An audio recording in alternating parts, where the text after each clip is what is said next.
Good evening. Welcome to New Horizons. If you have a mobile phone, if you'd like to put it on silent, please. Thank you. And a huge welcome to Mark Cocking with The People versus the Banks, the last battle. We first met Mark at the Critical Mass Radio event in Manchester. Mark has worked most of his life in finance. He is aware firsthand the trail of debt on individuals by the application of usury. Either through the interest and compound interest on loans and mortgages and national debt obligations passed to individuals by governments. Thank you very much. So, is the problem just a few greedy people? Is it just the cash? Mark contends that behind the powerful river of wealth from working people of the world to the large finance houses lies the intentions of secret societies. People seeking the truth about the world are joining the dots and asking questions, first individually and then in groups. What if these groups combine their efforts to change this long-established status quo? Luckily for the powers that be, PSYOPs has been hard at work, causing dissent amongst the troops. How will this pan out? Let's find out. Please welcome Mark Cocking. Well, thanks for inviting me tonight. The theme of this talk is the people versus the banks, so you're possibly expecting a talk about banking, right? Rothschilds, the Illuminati, you name it. Perhaps you'd expect to hear a little about the mechanics of fractional reserve banking, the issuance of money out of nowhere, and the implications of this, which I find, even in the truth movements, as we call them today, many people don't quite get it. In case you're not aware of my own understanding and perspective on the situation, I'd like to start by making that clear. I believe that we, the people, are at war, fighting literally for our freedom and our lives. I believe that this enemy will tear these islands apart in order to rebuild it literally as their runway for the continuance of global tyranny. From my perspective, this is not about the new world order, but the continuance of the current one. They are stage masters, and what many see as enlightenment is, I would suggest, merely the stagehands shifting the scenery. I could pseudo-intellectualize the mechanics of the system all night. It's what I've spent a full career doing, and 3 years after that as a specialist in regulatory control. But such mechanisms can readily be learned and understood by any nowadays. Some of you no doubt have. So we will of course touch upon banking and finance, as the whole talk is the people versus the banks. But we won't be touching on it for too long. Once I go through, if I were to go through those mechanisms, you may still be none the wiser at the end of it. So what can I tell you that you couldn't learn on the internet in 2 or 3 days? Well, I could talk about me, and after all, having been in the alternative public eye, I'm often challenged, usually on the misperceptions of others. I could tell you tales, romanticized respectfully, or even retrospectively, about how I came to learn the stuff that I did. I could tell you about planting trees with Buddhists, being threatened for asking the wrong questions in financial circles, writing music themes with my mate Rod, as a contribution to what historically was brilliant Edge Media, historic station and moment in this country, just to help a TV station that didn't have any money, and all that came out of that. I could talk about hanging rock stars out of windows, my involvements and understandings of Holly Gregg and that campaign, the lawful bank, the People's Public Trust. I could go into my perspectives on all of these things, but I'm not going to. I could tell about meeting messiahs, prophets, activists, speakers, writers, and misfits over the last 6 or 7 years in particular. Or I could tell you about my two wonderful children and all that I learned as I watched, or should I say they watched their dad go from his suit and company car to the most dangerous man in England almost overnight. So I was called, incidentally. That's not my tag. Not knowing what to think, but they were always thinking. And they make me proud. If anyone is allowed to be proud or commit that dreadful sin nowadays without moral judgment. I came here today in the car I borrowed from my daughter. The consequences of what I've been doing I took on in full knowledge. Others I couldn't really have foreseen. One that was foreseen, though, was that I would be here today talking about the things that we're going to talk about. So, as it is a bit of a show, I must give some credit to the supporting cast before we go on. Thomas, whom these messiahs and prophets that I've mentioned will know as the twin, wrote the plot and says to them, "You're not the Messiah, you're just a very naughty boy."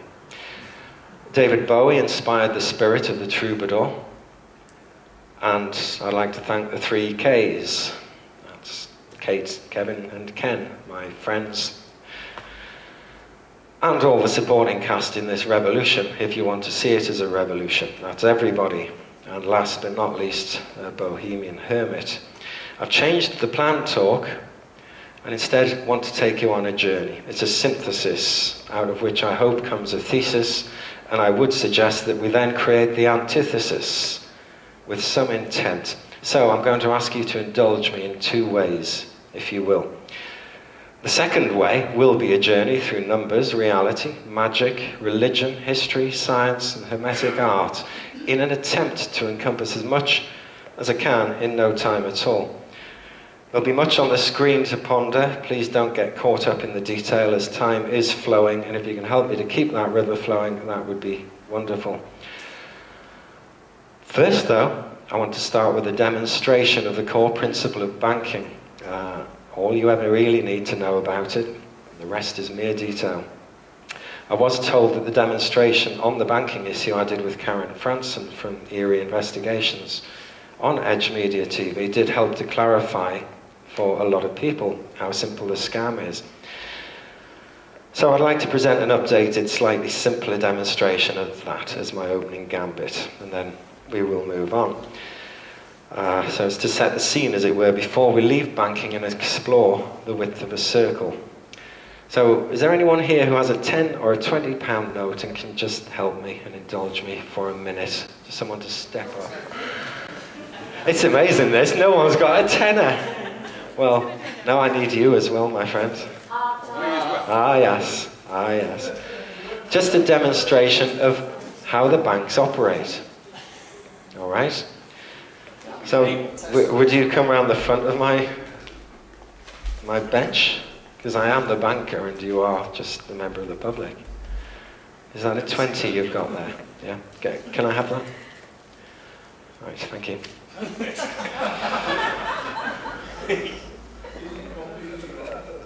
Well, you sit down now if you want. Yeah. Sorry, would you miss this? Did you work hard to get this? Yeah, certainly. Did you put some energy into getting this? So if I nicked it off you, you'd feel a bit rough about it. Well, it's all right, don't worry. I can lend you this. Do you want some? I've got lots. Yeah? Well, if you give me 30 later, I'll give you this now, yeah? Yeah, seeing as I've got nothing else, yeah. Or should I just keep it, which is the whole point of what they do? There you go. It is license theft, seriously. And that's it. You can go, thank you.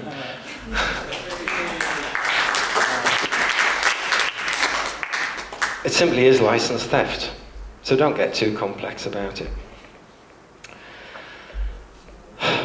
That's it, that's banking, that's it, that's done, all right?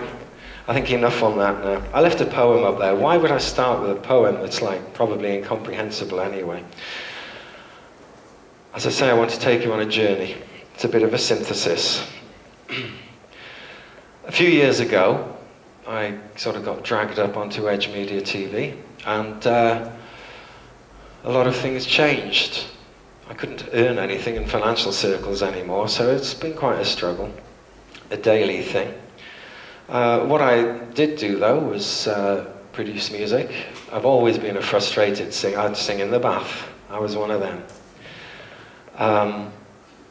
I'm into synthesizers and electronic music, which actually is what tripped me originally into a lot that I did get to understand. And over the years, I've written my own music and albums. Pierrots and fools stand by your side at the end of the day, and one tells the truth, the other only lies. You decide. It's a brave new world order. The Pierrot is my representation of every man.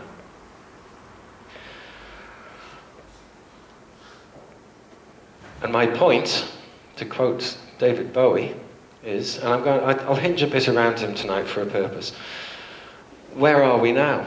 It's the moment you know, you know, you know. Where the hell are we now? What have we learned? And if we haven't learned anything other than a whole pile of facts, then what was it all about anyway? So can we get some proportion on this? Just a picture that a friend of mine drew for me a few years ago. That is supposed to represent the people restoring the capstone of wisdom. As it's been pointed out, they could equally be taking that away. I just like the ambiguity of the picture. This is all about the people, not the bankers. This is about what you're going to be doing, what the bankers themselves, and I don't mean the men in the suits, I mean the people behind what's going on, what they know. I didn't sit with them and ask them. I mean, I don't know these guys at the top, but I do know their philosophy. And so will a lot of you out there. But I wonder if a few things have been put together. On my journey in the truth, research and freedom communities, I suggested that we must come together to ask one question in the right way and at the right time. This has always been based upon my understanding of the hermetic and esoteric law by which our enemy conduct themselves. And this is my personal synthesis. And I beg the question, what do we ask the gatekeepers? What single question can have such rhetorical and natural consequence that its mere utterance is to create the desired outcome? And just in case you were going to, or thought you were going to see the question there, you're not. This remains unspoken for now. I believe that rather than just poking them in the eye, we can give them a right Pythagorean kick in the balls too. That little picture there by Daniel Le Bon Breath. Thank you, Daniel. To acquire knowledge, one must study, but to acquire wisdom, one must observe. So we've got an awful lot of knowledge out there to learn. I wonder if we can observe some of it. Thoth, the ibis-headed god of Egypt. Did you know that 8 times 8 is 64? Did you know that? I had to write on there, you may respond, no shit, Sherlock. It's really, so what? Big deal. Do you know that the Great Pyramid is a representation of pi and used to have symbols on its sides which are still used today in the tarot? In a total of 78 cards, there's 22 in the major arcana. I put there that that's a triple octave, or pi. That might become relevant to you later on. The remaining 56 are numerically subdivisible into 7 sets of 8, and thus the whole pack represents the subordinate inner octaves of the complete tarot. The pyramid is associated through history with the magic square of Mercury. This is occult law, 2080, and that is because 2080 is the sum of all numbers from 1 to 64. We're dealing an awful lot with numbers tonight. Please don't let numbers put you off.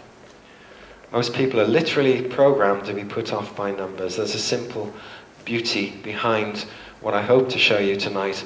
We can't go too far into any of it. There are 64 hexagrams in the I Ching, 64 biochemical possibilities in RNA, which creates everything you are, and 64 squares on a chessboard. And have you ever wondered why computers use 32 or 64 or multiples of that as well? Here we have the brain, and next to it we have the all-seeing eye of Horus, that symbol that we've all got used to nowadays. And I wonder if we actually understand what it means. But don't look too deep for meaning. There it is before your eyes. It does, of course, mean other things, but it is what you're seeing there. It is the brain, and all that that implies. So I would like to jump from there into a little bit of British history. This is an analysis of the poem from his book Milton by William Blake. For those of you who don't know, the Druids in the UK and around Europe state William Blake as being one of the chosen chiefs of their order. These are quotes from Ralph Ellis's King Jesus. David, you need to take note of that. The first connection that most people have made is at the famous feat. Does everyone know Jerusalem? Do we know the song? I don't need to go into the detail. Yeah. It's sung in churches to this day, quite ironically. Anyway, these famous feet have to be connected either with Jesus or perhaps with Josephus, or Joseph, sorry, of Arimathea. The former is more likely, as Blake mentions, the Lamb of God, which is a clear allusion to Jesus. However, the mythological connection between Glastonbury and Joseph appear to be far stronger than with Jesus himself. Yet Blake may have been correct. The next chapter in his book will demonstrate exactly where in England Jesus lived. Wow, where's he going? The countenance divine is a reference to the sun god, the divine rays of the great Aton Ra. Masonry was derived from the court of Pharaoh Akhenaten, Egypt's great rebel monotheist, believer in one god. So the ideology of Masonry, the craft, is biased towards a veneration of the cosmos.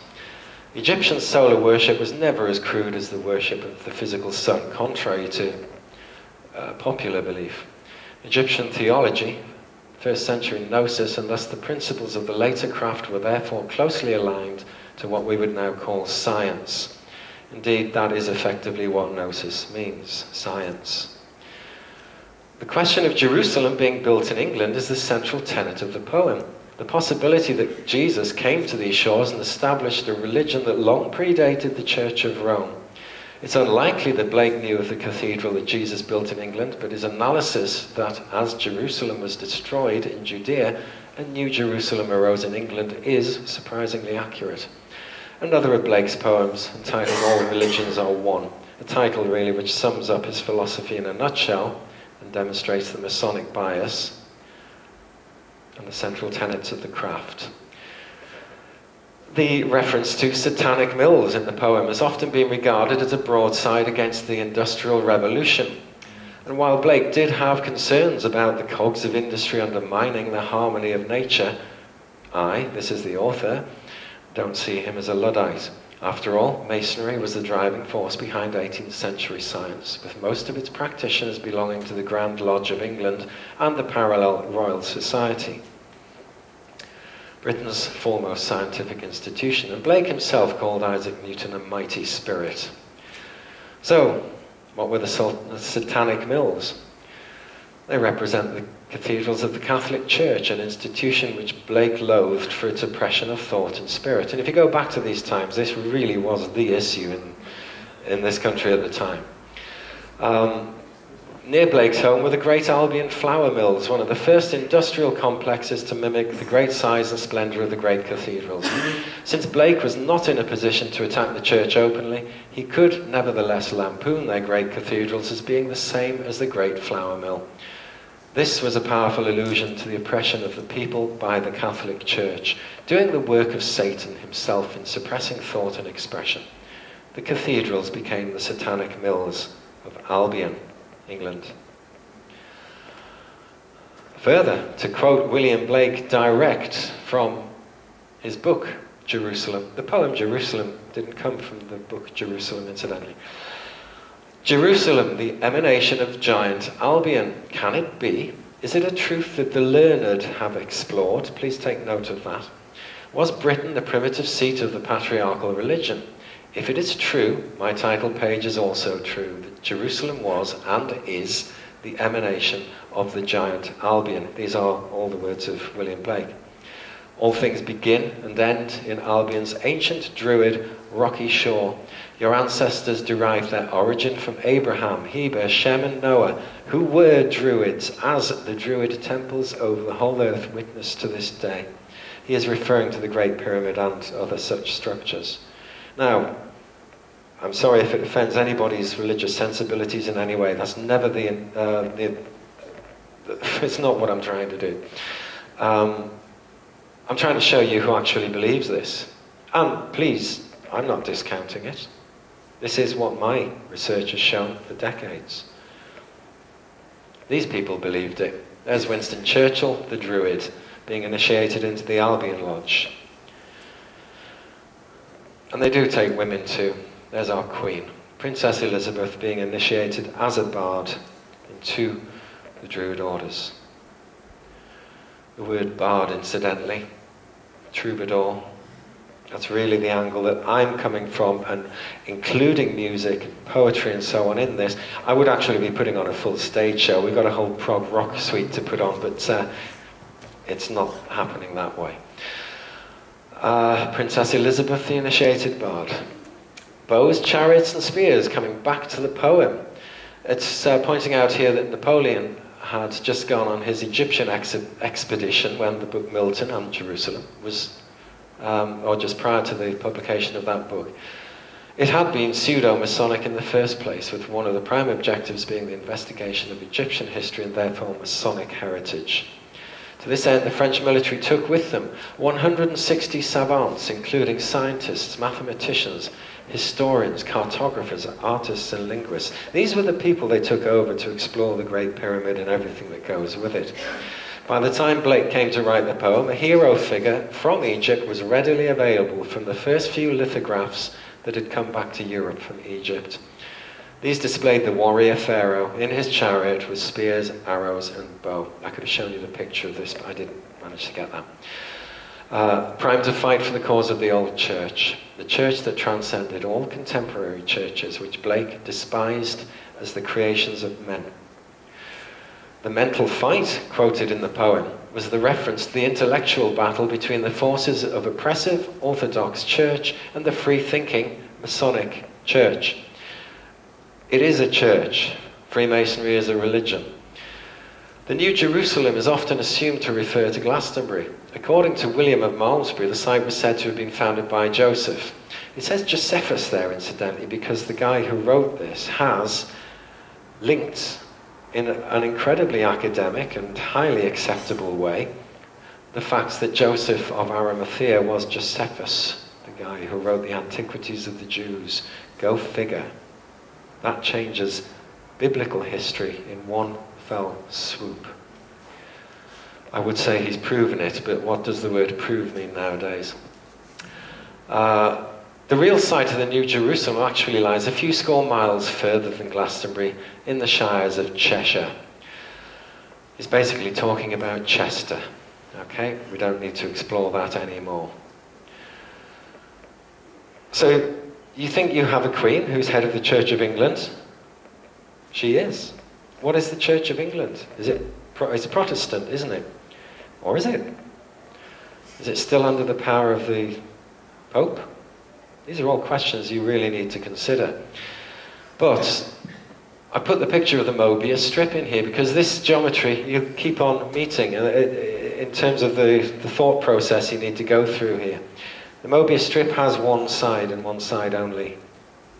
How can that be? You can trace your finger around it and it only has one side. If anyone's not sure about what that means, try it with a piece of card. You twist it, join it, and you have one side. The point being that two opposite ends actually can go round in a circle. The same can be the other. The opposite can be the opposing. All you have to do is see it. Which brings me to metaphysical solipsism. This is a subject that does seem to be becoming more talked about nowadays, and it's hardly surprising because it's the key, I think, to seeing through a lot of misinformation. I don't mean to imply that those putting the misinformation out are doing it intentionally. They're just on the wrong side of the Mobius strip in their understanding, I think. Metaphysical solipsism is the variety of idealism which is based on the argument that no reality exists other than one's own mind or mental states, and that the individual mind is the whole of reality. The external world has no independent existence. It's expressed by the assertion, I myself only exist. In other words, no reality exists other than one's own mind. Arguments in favour of that, well, the only thing you have direct Access to is the content of your own mind. Everything you've ever experienced has gone through your own mind. Just because one sees an object doesn't mean that all objects exist. You could be dreaming or hallucinating. There is no direct conceptual or logically necessary link between the mental and the physical. The experiences of a given person are necessarily private to that person, and the contents of one's mind are only the things one has direct, or the only things one has direct access to. One cannot get outside of one's mind to encounter any other objects, including other persons. Other minds are even more removed. So the basic form of the argument is my mental states are the only thing I have access to. I cannot conclude the existence of anything outside of my mental states. Therefore, only my mental states exist. Similar philosophy is found in the Hindu religion, and I'm not going to even try to pronounce that. Arguments against solipsism. And what I'm referring to here really is the belief that a lot of people have put out there that the world is just an illusion. Everything else, or should I say, love, for example, is all there is. Everything else is an illusion. We've heard that. I'm not denying it. I'm just saying to go around the Mobius strip a little bit to see where the philosophy comes from. Because it actually implants a meme which is the opposite of what it appears to be. The very idea of communicating philosophical ideas would be arbitrary to a true solipsist, as according to them, there is no other mind with whom they would communicate their beliefs. A solipsist who refuses to acknowledge the literal existence of other beings might be forgiven for believing she was only talking to herself. And you will find people actually promoting the idea of solipsism, standing in favour of that notion. I mean, I could do it now. I could give you a lecture on why it's right, but who am I talking to if you're just a figment of my imagination? And why am I trying to convince you of anything? So, do try and see through that philosophy. I think it divides the truth tellers from those who have been duped. Alan Watts, philosopher, true Zen was not that of the solemn and sexless ascetic, but the liberation of the mind from traditional thought forms, to raise human consciousness to identify with the consciousness which is reality. It is essentially a mystical experience of reality felt directly in a silence of words and meanings. I'm not going to teach you this, you've probably experienced it yourselves. Mystical thinkers of all traditions have discovered this. The 7 liberal arts, what the hell are they? There they are. And I don't really need to patronize any of you by pointing out that this is this is what the boffins have been taught in the past. They go through the 7 liberal arts, starting with the trivium, grammar, rhetoric, logic. These are some of the skills that we as individuals need to stand in a courtroom, as my mate this afternoon has back up in Newcastle, incidentally, against Lloyd's Bank. To use the linguistic abilities that the judge or the barrister or whoever will use against you. They're taught to do it. It is an art form to destroy you. Using words, this is what they do. Watch them when you do the same back to them. It's hilarious. I must interject here and say there was a great a moment 2-3 years ago at a courtroom in Newcastle where the barrister operating for the other side, he didn't want us in the room. We were Mackenzie friends for a colleague, didn't want us there at all. And he was stood there, smug in his suit and all his minions running around him. And he was objecting to the fact that we were going to go into the courtroom. Well, the judge said, object all you want. They can come in, because we were decent people. We weren't disrupting anything. And this is the moment I started to believe that there is a God. Because right next to him, on the floor, was a child's dummy. This is in the middle of a court complex. And he stood next to a child's dummy. It's down by his feet. So all I had to do was literally walk across, sweep it up and say, I think you just spat this out. Thank you, God. Trivium, grammar, rhetoric, logic. This is what people were taught at universities, still are. Latin, you name it, it's all in there. That's great. We need those skills. I think we should all hone them. The quadrivium. So we have the trivium being 3, the quadrivium being 4, totaling 7, incidentally. Do please take note of that. And the quadrivium is mathematics, geometry, music, and astronomy. Now, in the teachings of this that I'm finding contemporarily, people are and have woken up to what these things are. But it's only very recently, and I've been speaking about it and pointing it out to people, that the realization that it's all about numbers springs to mind. Mathematics is numbers, geometry is numbers in space, music is numbers in time, and astronomy is numbers in time and space. Call it astrology if you will. Now, if you think of them that way, you'll see something slightly different in something that you might have seen before as we go on. I am deliberately skipping a lot. Not skipping, but skipping over. All right? Nothing is being skipped, but I can't go too deep into anything. I'm establishing concepts and a synthesis here. If you want to learn about the trivium, anyone can do that. And that's the concept behind it, incidentally. The trivium and the quadrivium, combined with the 5 senses, will give you everything that you need to perceive and comprehend and understand. That's the logic behind it. I like to jump at this point to the 8 Vedic proofs of reality. How do you prove that something is real? Well, you can take the the solipsist point of view and say nothing is. Nothing is real but what I perceive. And you're all figments of my imagination. But as I keep pointing out to people, you know, this illusion that's out there, because I know love is everything. Everything else is illusion. But I don't know about you, but that illusion bloody slaps me daily. And everyone else that I see, one way or another. So it's no good stepping back and saying, it'll all take care of itself. That some divine force is going to interject.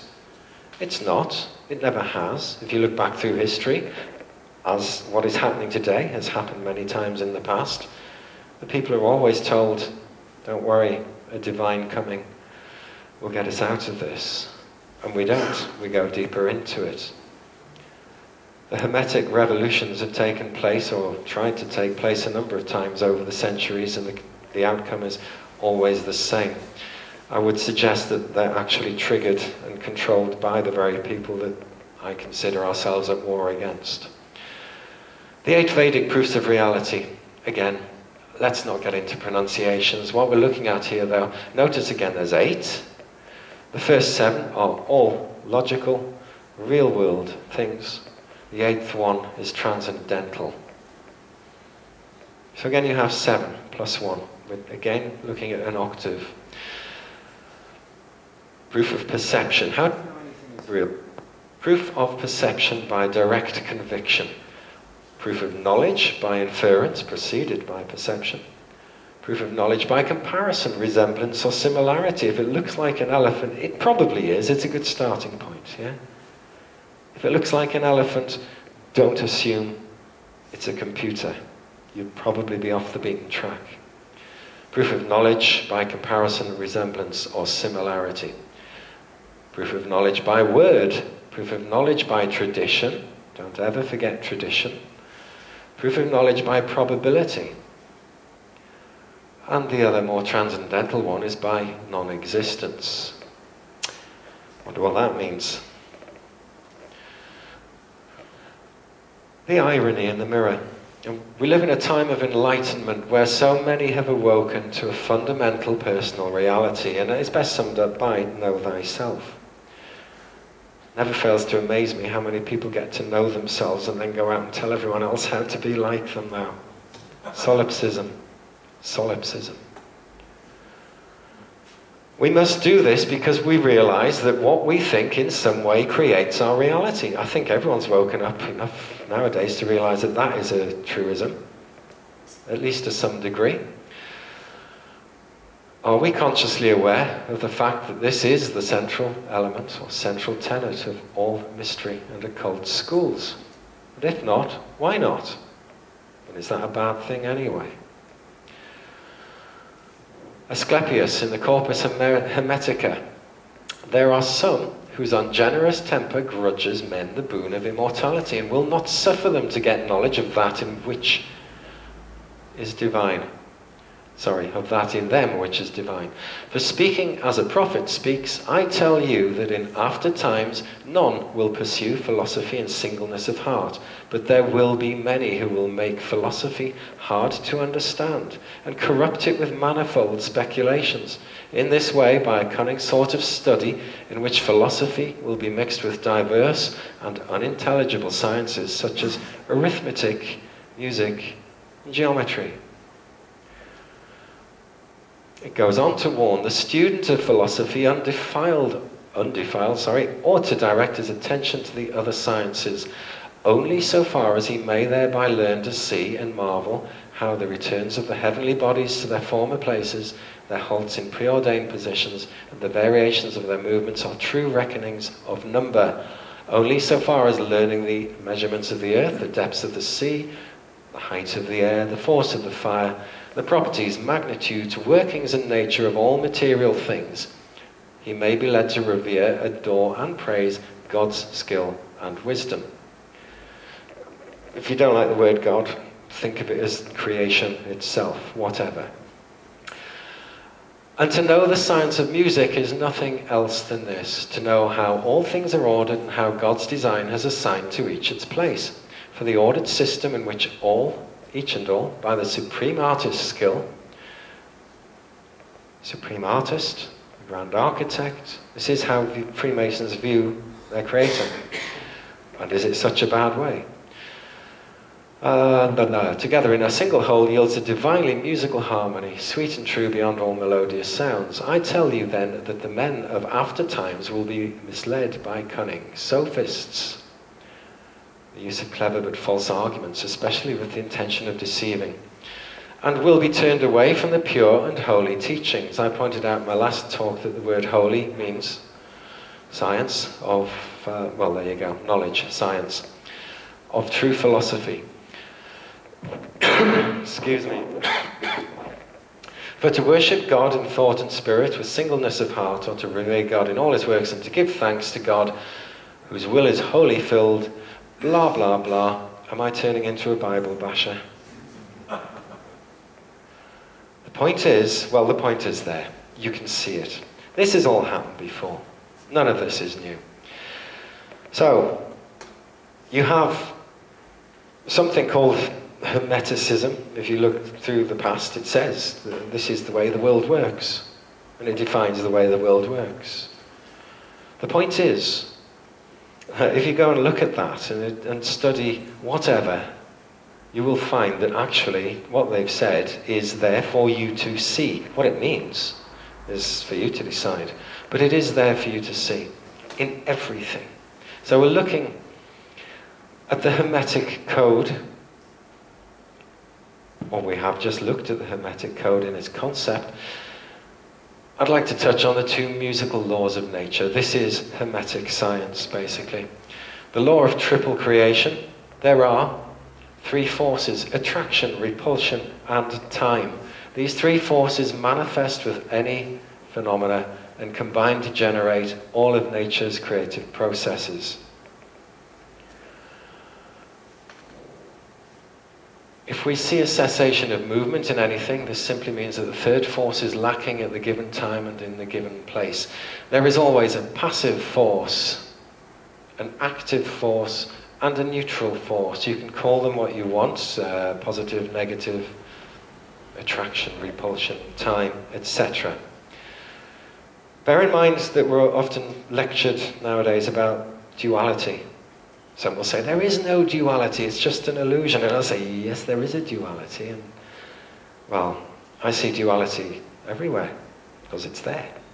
I don't need someone to tell me it's not real, for everything does have its opposite. So, those who wish to philosophize with me on that one, well, I'll give you the answer to it, I believe, as we go along. It's not just about duality, but the duality is real. But I think you've been misled on how that duality works, and we will, as I say, get to that. All matter conducts three forces we call protons, neutrons, and electrons. Thus, in a higher state, all living organisms are composed of three orders of energy and form: matter in electronic, molecular, and cellular states. If you look at the world around you, you will see tripart allegiances in everything. There are, and I mean everything, there are three types of number, for example: rational, irrational, and transcendental. Also take note of the numbers 1, 2, and 3 themselves, for every other number is made from them.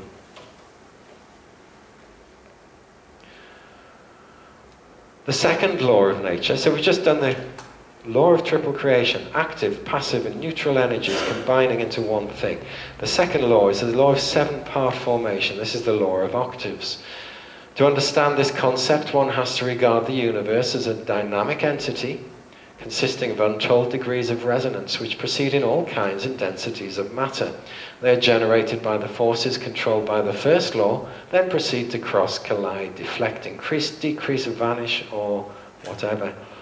All such degrees of resonance are always inwardly composed and transmute one to the other in 7-fold patterns of formation and sequence. No element has been found to have more than 7 electron periods to date, and they won't. An octet rule applies to the periodic table of elements. I could put about 150 different, I could go on forever with those connections. They are there everywhere. That's my point. So we won't bore you with all of them. This is a subject you need to go look at to understand Hermeticism. This is what lies behind what's going on today, including banking. The other great Hermetic Pythagorean symbol is the tetrad. And Michael Hayes in his book says the following: it's important to understand that to the ancients, versed in Pythagorean and Essene mysticism, numbers themselves, like the symbol of the sacred art of geometry, were regarded as entities in their own right, each being possessed with its own distinct individuality. 10, the esoteric symbol of the tetrad was regarded as the perfect number, not only because it's the sum of the numbers 1 to 4, 4 being the base notes of creation, but also because it can be further divided into 22 inner notes. Fact, 64 is the maximum number of ways in which 4 nitrogenous bases can combine into triplet units called RNA codons, which in turn correspond to 22 amino acids necessary for the manufacture of proteins, plus the 2 coded instructions for start and stop, 24 in total. Look at the numbers 22 and the numbers 24. They are interchangeable for a reason that should become apparent any second. There are therefore 64 biochemical signals on the inanimate side of the genetic code and 22 signals on the animate side. The Hermetic code itself, the triple octave, the blueprint of evolution, soul evolution, whatever, and I don't mean Darwinian evolution. 3 octaves. Now, if you don't even have to look at a graphic. If you've done music at all, you have 3 octaves. How many notes are there in an octave? 8 is the answer to that. Not strictly true. This is where the secret knowledge comes in. It ain't so secret though, it's before your eyes. A triple octave should therefore have 24 notes in it. But it doesn't, because the last note of the first octave is also the first note of the second octave, and the last note of that is also the first note of the third octave. So you have 2 overlaps. 24 minus those 2 is 22. As there's 3 octaves anyway, well, can anyone see where that's going? Does anyone know the classical definition of pi? No? Sorry? Yes, I'm sorry, was it? Yeah. 22 over 7 is the classical definition of pi. There you have 22 notes inwardly divided into 7. This is why the Hermetic code references pi all the time. Those three energies, or three octaves. Think of this as octaves of evolution. There's always the active force, the passive force, and the neutral force. Together, they create whatever it is that's being created. They are only active, passive, or neutral relative to each other, and only exist if the others exist. Take any one away, all energies dissipate. It's important to realize that they only exist in the presence of and relative to each other. You can go away and learn about this. There's nothing here that you can't learn in 10 minutes on the internet nowadays. But the concept of the triple octave, very, very important. Oh, I'll just go back there. Yeah, in computing, 1 byte was made with 8 bits because it worked best. Go figure. Why is that? Yeah, 22 was the most sacred number to the Egyptians. And notice also that there are 3 inputs bounded by 4 bases.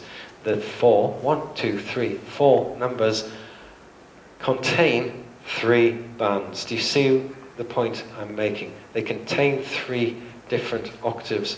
There's 4 numbers, but there's 3 octaves in there. A key point again when it comes to dealing with numbers. And boy, are we going to deal with numbers soon. I see we'll be coming up to a break, so I will finish this one. Linguistic coincidence, question mark. Words, time and numbers. Kabbalah has a numerological preoccupation with angels in the Sephiroth, the 10 names most common to God, which together make his one great name. These angels exist at the top divine level of Kabbalah's 3-tiered universe. 10. 3. The structure is reflected in the Hebrew language itself, in the 3 parts of Hebrew speech and the 22 letters of the Hebrew alphabet. Dr. John Dee, whom we may get to touch on later, had some wonderful experiences recently over this one, but believed that an analysis of Hebrew was the way of discovering the structure that underlay God's creation, that the laws of nature were its grammar, the stuff of physical reality, its nouns. Here's the basis of numerological studies, which came out of the 15th and 16th centuries. The 24-hour clock was invented by the Egyptians, curiously in the place where for the first time humans calculated using the decimal system. 24, 3 octaves, 24, 24, 24. Yes, they overlap, so 24 is 22 if you want it that way. Just keep these numbers in mind. You'll see them in any studies of history, or anyone who's delving into these mysteries will keep coming across numbers. And tell me I'm wrong. There's people out there coming up with creation myths. Dr. John Dee himself has patterns. This is the nature of reality. This is what occult study is and was. But I hope to show you something which will blow all occult studies out of the water entirely by showing you where they come from. The Pythagorean comma, or kick, as the Chinese knew by observation, the circle of fifths was slightly imperfect. This means that practical music based on that harmonic series can never be played at optimum frequencies because this natural discrepancy is always there. Pythagoras calculated the precise difference and it became known as the Pythagorean comma. It's concerned with the notes which are absolutely harmonious to nature. The uneven periods of development between the fundamental notes of the major scale thus give us an exact picture in musical terms of the mode of progression through space and time of all natural phenomena, great or small, material or otherwise. This basically is the claim that's being made about Hermeticism or Hermetics, and you can go and look and you'll see that actually it's right. What's being discovered in science today confirms what the Hermeticists have said for centuries and millennia. The other philosophical concept, just before we break, that you need to take into account is the same and the other. Plato's mirror, I refer to. The same and the other. How one thing can be its opposite. It is the same and the other at the same time. These are the symbols used historically to define that. Notice that the other has 7 circles in it. Lambda. This was one of the sacred symbols of the Pythagoreans and was regarded as a visual expression of the underlying musical nature of the universe. The vesica piscis, which you see on the back of so many cars, the fish representing Jesus nowadays, it's actually pure occultism, pure occult symbolism, and it does amuse me to see it on the back of born-again Christians' cars every time. And if you tell them where it comes from and what it actually means, which we're not going into, they'll even think that you're Satan. The Sierpinski triangle, the geometry of perfect order. This is the geometry of perfect order, as all scientists, etc., mathematicians would agree. You can find this on the internet. The chaos game, coined in 1993, shows how you can take three, active, passive, neutral, 3, random, so you select between them randomly, pardon me, inputs. So 3 dimensions. You take a triangle, you project a point into it. Once, starting up there, throw a dice, it says 2, so you head towards the 2. Halfway down the route, you throw another dice, in this case it says 1, so it goes towards the 1. Throw another dice when it's halfway down that track. 3, up it goes, bosh, bosh, bosh. Once it's in the triangle, it never comes out. And if you put a point at the halfway point between every random iteration, it creates the Sierpinski triangle, the ultimate symbol of order created out of random number generation, albeit limited to 3. You can watch this on the internet, by the way. People can do this. So at that point, I think it's time for a tea break. When we come back, I'd like to take the top of your heads off and take something a lot further than I did on the last time I talked about it, all right? Tea. Welcome back. I was at the point in this synthesis, which hopefully will pick up pace a little bit, of attempting to point out to anyone who's not stumbled across this already that if it doesn't matter what religion you look into, you will find that its religious doctrines or documents or books or whatever will constantly refer to numbers. You'll find sects of people out there in each religion debating what the numbers mean. No, it means this. No, it means that. The great one, as I've quoted before, the born-again Christian who told me that 7 was the number of Jesus. Well, it is, sort of, esoterically. That's the number assigned to him. Why would that be? Anything to do with the octave? No, no. It's because the devil is 6 and Jesus is better than him, so he has to be like 1 more. That reminds me of the Marshall amplifier on Spinal Tap. It's like 1 better. Wake up, you know. Anyway, God is like the unit of number, for the unit being the source of all numbers, the unit being the source of all numbers, and the root of them all, the root of them all, contains every number within itself, and is contained by none of them. It generates every number and is generated by no other number. Now, everything that is generated is incomplete and divisible and subject to increase and decrease according to the Hermetic code, the octave. But that which is complete is subject to none of these things. The octave, do, re, mi, fa, sol, la, ti, do. Do, re, mi. At that point there's a semitone. These are whole tones. It's tone, tone, tone, semitone. Tone, tone, tone, tone. Semitone. So there's not, the principle is putting over here is there's not necessarily 8 notes in an octave, because you must look at them as triple octaves, so there's 22 in total. In any given octave, yeah, you get to 8, but there's 2 more notes in there as well. These are the Pythagorean kicks. So actually 10 is a complete octave, and that's why the tetrad is there, symbol of that, 10. Anyway, moving on. But thou hast arranged all things by measure and number and weight. Freemasons and all sorts. So much research into this. basically suggesting that our Creator has designed everything with its own measure and number and weight. The signals of Thoth. This again is in the Corpus Hermetica. Mighty and strange they. Who are we talking about? Veiled with their power, silent, all-knowing, drawing the life force, different yet one with the children of men. Aye, different and yet one with the children of light. Custodians and watchers of the force of man's bondage, ready to loose when the light has been reached. First and most mighty sits the veiled presence, Lord of Lords, the infinite nine, that's the biggest number that we have, 9. Everything else is combinations of those numbers.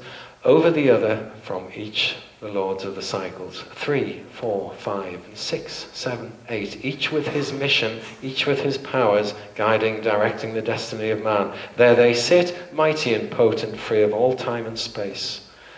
Not of this world they, yet akin to it. Elder brothers they, of the children of men, judging and weighing, they with their wisdom, watching the progress of light among men.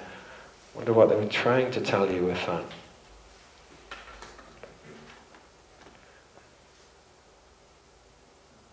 Wow, what the hell's that? The prime number cross. And as I keep saying, I'd have to give a 7 or 8 hour talk on this to actually take you into this, so we can't even go there. But I want to make clear what the implications of this are. That's the prime number cross. I'll come and skip back to that. I do wish that I'd be able to display that somewhere else so it was up permanently, but that's just not the way it works at the minute. The book of Revelation describes God and the number of creatures around him. There's various translations on this one. The numbers tend to remain the same. In the center was the One, the unnameable, surrounded by 4 powerful beings. In the center is the One, the unnameable, surrounded by 4 powerful beings, arguably. And around the throne were the 24 chairs with the 24 elders. This is a 24-hour clock. If I'd put all the numbers on, it would have looked a right mess. It's a 24-hour clock, that's all you're looking at. Around the throne, around the 4 powerful beings, and around the elders, there were 10,000 times 10,000, and again 1,000 times, and again 1,000 angels. Could angels be numbers, by the way, if that's what they're referring to? I don't know. There is a key in there, though. There really is. Now, I know I've skipped through there, and I've suggested that it's referring to that, but you're not going to have time to prove that to yourself. You'll find differences, you'll find things that aren't different. It's not really the point, it's just yet another reference throughout history, biblical history, to something to do with numbers. So, the guy who discovered the prime number cross, he's a scientist called Peter Plichter, mathematician, physicist, chemist, basically you name it, and at the top of his game. He discovered something and then handed it over to the Jesuits, he says in his book, but felt that the public really needed to know, because as soon as he did release the information, he was well aware it was going to go underground and the public weren't going to be informed about it. He says things like this: space around an atomic nucleus contains the dimension to the power 4. Now, I've looked into this for at least 20 years now, and I can assure you I've found nothing to counter this. And I have spoken to some top scientists and some lowly scientists, and I've established proof of concept, put it this way, over 20 years. But I would go so far as to say, and to agree with what he says in his book, there's not a mind on planet Earth could deny what he's showing. And he will, and you're challenged to come up with it. You will go and have to look for yourself. But what he's done with the prime number cross is unified every science known to man and discovered 1 or 2 more on the back of it. It is the numerical structure of time, space, matter, and everything, and provably so. That's where a long, long, long lecture needs to come in, all right? So we're just moving on. The inversion of the four-dimensional geometry derived from the base numbers 1, 2, and 3, and which has 8 rays. Okay? 8 rays. Anyone into New Age philosophy might start to clock onto the 8 rays. Must again produce a geometry which is constructed on 1, 2, and 3 and is triangular. There's that geometry. Note that it's also the interlocked tetrahedra, this Star of David thing. It's actually an interlocked tetrahedra, which, if you care to go, I forget the guy's name now. I'm terrible with names, but there you go. It's the key to torsion physics, the interlocked tetrahedra. If you were to draw interlocked tetrahedra, take the one on the left there, put it in the middle of the circle, which is the Earth. You will find at the points of the intersection, at those points on planet Earth, energy comes out naturally from the spin of the planet. It's torsion physics. It's an ancient science that's been encoded here. And can anyone help me with the name of the guy, please? Is the well, actually, this proves Nassim Haramein, but that's not the guy I'm thinking about. Nassim Haramein does the sacred geometry. He's showing you the sacred geometry that your Freemasons and your Illuminati and all that lot have been into for centuries. What this does is proves where that sacred geometry comes from.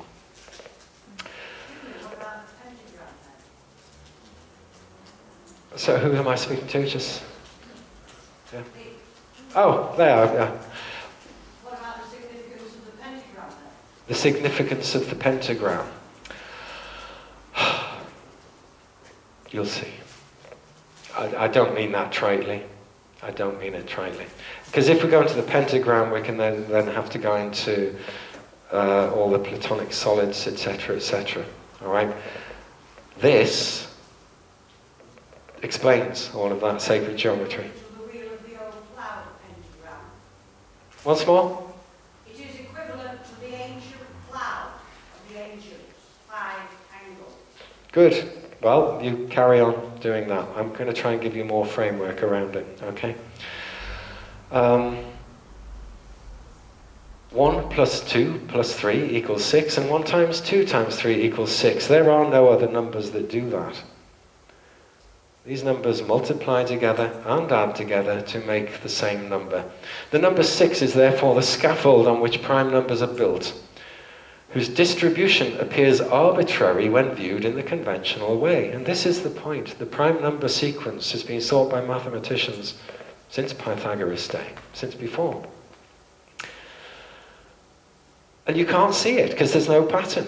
But you know what? If you put the numbers 0, 1, 2, 3, 4, 5 through to infinity and put them in a 24-hour clock, the pattern is there for everyone to see, and it is what's described throughout biblical history and religious history from any angle that you care to go look at. That's a huge claim. What I'm actually doing is issuing the challenge to come up with a single exception. And if you find it, great. It'll probably prove the rule. So what he's saying here is that all prime numbers lie either side of a multiple of 6. Wow. That was actually known, but they got the math wrong, or they got the formula wrong. He's corrected the formula. All prime numbers lie either side of a multiple of the number 6. And yet you've been told all of your lives that no one knows the order of the prime numbers. Schoolroom stuff, find an exception. And when you do, you'll find it's a square of the previous prime number. The prime numbers themselves are solely and exclusively a result of the structure of the number plus or minus 1. This is key to everything we're going to go into. Again, we won't be stopping long to explain much, because I think the second you name it or explain it, you'll lose it. So we are moving on. But think of minus 1 and plus 1. And the number 0. The distribution simply cannot be seen from a linear representation. They come as twins. The amount of numbers which lie between the prime numbers increase according to the quadratic decimal sequence 0, 0, 1, 2, 3, 4, 5 to infinity.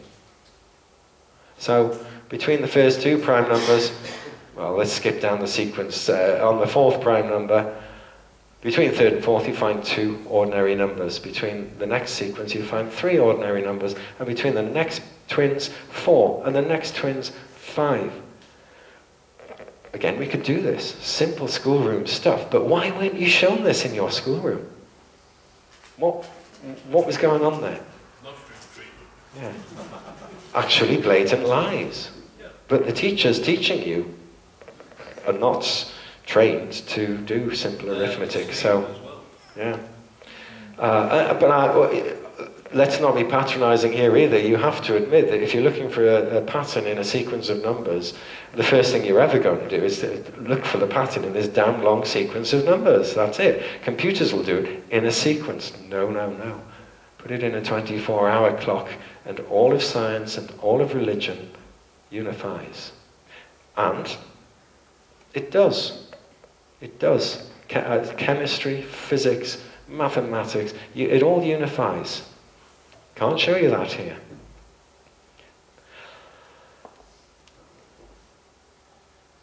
On the expansion of the circle, so the prime number cross, think of it as a 24-hour clock, and each circle up above, think of it as a spiral, if you like. Each circle has a certain number of numbers on it. If you add them up, you come to a quantity. This quantity he is proving to be the fundamental base speed of light. He then goes on to show how light doesn't have a speed at all, which answers the question someone was talking to me about earlier, when he was saying, is it variable? No. But in physical terms, it will vary speed, because all we're doing is measuring it. When we take a measurement of the speed of light, we're introducing distance parameters. Therefore, like centimeters per second, whatever, the second you put centimeters into an equation, you're establishing a distance, which demands time, which gives the impression of distance. It's not. Someone challenged me on this a few weeks ago and said, oh yeah, but we put a mirror on the moon and we send a laser up to it, and that laser beam comes back down and we can measure that time, so we know the distance to the moon. I wouldn't really question that. But what I always question is that if you go and look at how they shine that laser beam onto the moon, did they ever get there to put anything on it in the first place is another question that's open to debate today. But if you shine a light up to the moon, albeit a laser beam, it doesn't come back. That's not what's happening. 2 or maybe 3 electrons come back. It's lost its energy, and they amplify it. And in the process of amplifying it, they introduce what looks like a time factor. It's a difficult concept. But it equates to the other concept that you'll find out there in this modern era, where scientists are discovering that actually, it doesn't matter how powerful you think your telescopes are, nothing has ever seen more than 300-ish times further than the human eye can. And it can see a long way. If you look out into space, you are seeing a long way, but your telescopes can't see much further than that. And it's for the same reason, as I just talked about before. We've been duped into understanding something that's nearly right, but slightly wrong enough to change everything. One of the things that would change is that these vast distances we believe are out there simply wouldn't be vast distances at all.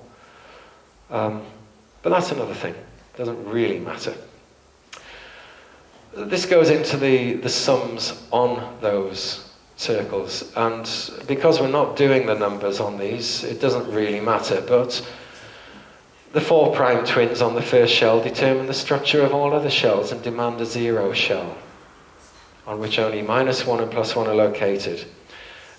This answers the question of why atomic shells have a lower shell on which only 2 electrons are located. This is just another example of the questions in science that this does answer. Because infinity has a triple nature of space, time, and number, the numbers themselves evolve on the basis of the first 3 numbers, and the basic constant of the prime number cross is the number 3.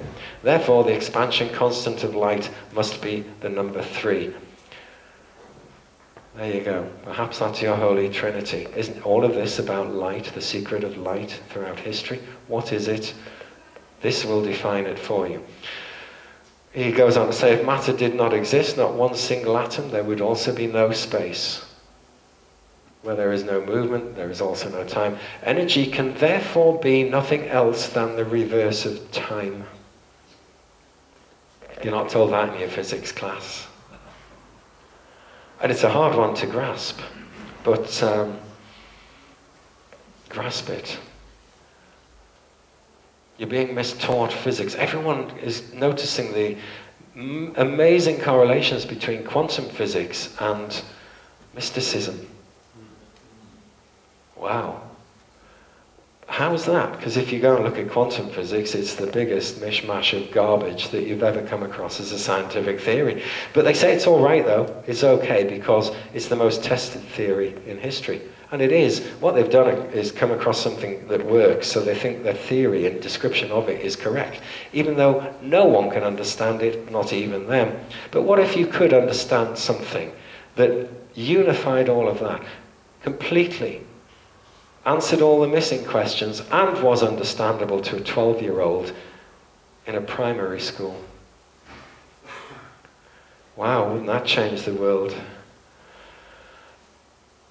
The notion of 4 dimensions has nothing to do with the popular combination in physics of 3 dimensions of space and 1 dimension of time. 4-dimensional infinite space around a point does not possess a z-axis, but only x squared, y squared geometry. This is a form of geometry that you won't find in your geometric studies. It's not been done. It has behind the scenes. Of course it has. But there's nothing out there about it. And you have to ask why that might be. I suspect it's because it's the answer to everything you ever wondered about the occult and what lies on the other side of this veil. Because there are 2 forms of space, there must also be a life form for each space prescribed by mathematics. Ponder that one. He also points out that he'd seen the prime number cross shape before. It is in fact the cross of St. John, the Knights Templar, etc. I don't know if you can see that, but I could have coloured it in. That's where that shape comes from. On God, this is Peter Plichter. Just as an insect has no comprehension of the 3rd dimension, and he kind of proved that in one of his studies, humans are unable to comprehend the 4th. That's why a fly doesn't fall off the ceiling. It's not because its legs are so thin it can bond to the atomic structure. It just doesn't apply. It has no perception of the 3rd dimension. And various experiments sort of prove that, but again, you can question these things. Because we're conscious of ourselves, we're able to draw logical conclusions from recognized mathematical laws. If there has to be a 4th dimension, this higher and final dimension must have a form of consciousness beyond the bounds of our consciousness. Since the dawn of time, this notion has gone under the name of God. Hermetica meets prime number space. The existence of all things that are would have been impossible if space had not existed as an antecedent condition for their beginning. This is what Plichter has just proven. And he has proven it. I must keep emphasizing this, but you must go and convince yourself of that.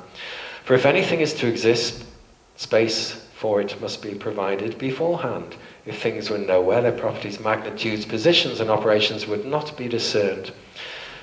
4-dimensional space, in contrast to 3, requires by its very nature points of finite size.